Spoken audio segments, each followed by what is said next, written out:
A child called the CEO Mom. What the father said next shocked everyone. If you've ever believed that one small moment can change an entire life, then stay with this story until the end. And if stories like this move your heart, don't forget to like this video and subscribe, because what you're about to hear is not just a story, it's a reminder of what truly matters. The boardroom was silent, too silent for a room filled with powerful people. Glass walls reflected the city skyline, polished shoes rested on expensive carpet, and at the head of the table sat Elena Wright, a 39-year-old CEO known across the industry as unbreakable. Her tailored charcoal suit was flawless, her posture rigid, her expression unreadable. She had built her empire alone. No family. No distractions. No weakness. That's what the magazine said. So when a small, trembling voice broke the silence, no one was prepared. Mom. Every head turned. The voice didn't belong in that room. Standing just inside the open boardroom door was a little girl, no older than 6. She wore a pale blue sweater, slightly oversized, with sleeves that swallowed her hands. Her dark hair was tied unevenly, as if rushed that morning. One hand clutched the strap of a tiny backpack. And her wide, uncertain eyes were locked on Elena. Mom, she repeated, louder this time. The room froze. Elena's breath caught. She had never been called that before. Not once in her life. The man who never asked for help. Behind the child stood Daniel Reed, 34 years old, shoulders tense, eyes already filled with apology before a word left his mouth. He was dressed modestly, simple button-down, worn shoes. A man clearly out of place among executives who measured time in profit margins. I'm so sorry, Daniel said quickly, stepping forward. She must be confused. I didn't mean to interrupt. Elena raised a hand, stopping him. Her gaze never left the child. Confused? Elena asked slowly.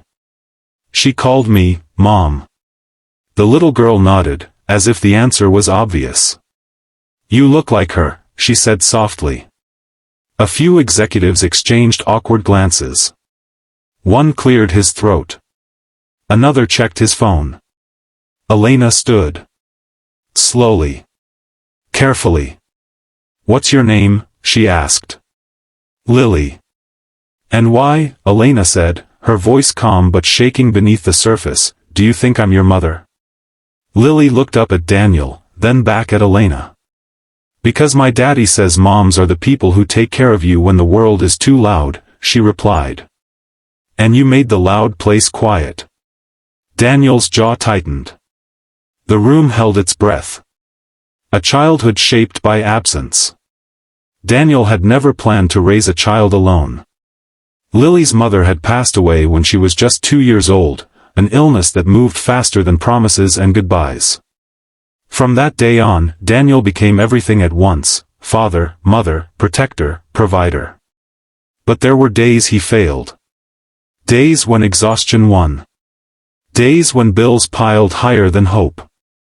Days when Lily cried quietly in her room because she didn't want to add to his burden. Daniel worked as a junior systems analyst at Elena's company. He stayed late. Took extra shifts. Said yes to everything. Because Lily deserved stability, even if he never did. That morning, daycare had closed unexpectedly. No warning. No alternatives. Daniel had panicked. He couldn't miss the meeting, this was his chance at a permanent position. So he brought Lily with him. He told her to sit quietly. He told her not to speak. He told her this place wasn't for children. But he forgot one thing. Children don't understand power. They understand presence. The question that changed everything. Elena gestured for Daniel to come closer. Mr. Reed, she said, recognizing his name now, why does your daughter think I'm her mother? The room leaned in. Daniel swallowed hard. Because, he said slowly, his voice breaking despite his effort, "she's been asking what a mom feels like." Elena's eyes softened, just slightly. "And what did you tell her?" she asked. Daniel looked down at Lily, then back up. "I told her, a mom feels like safety. Like someone who listens when you're scared. Like someone who makes room for you, even when they're busy." He paused. "And today, when we walked in here, she stopped crying. This room was loud, intimidating. But when she saw you, you made it quiet for her." Elena sat back down. Her hands trembled. No one had ever described her that way before. A wall begins to crack. Elena had grown up in silence, but not the peaceful kind. Her mother left early. Her father replaced affection with expectations.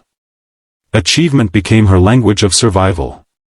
She learned that love was unreliable. But success? That stayed.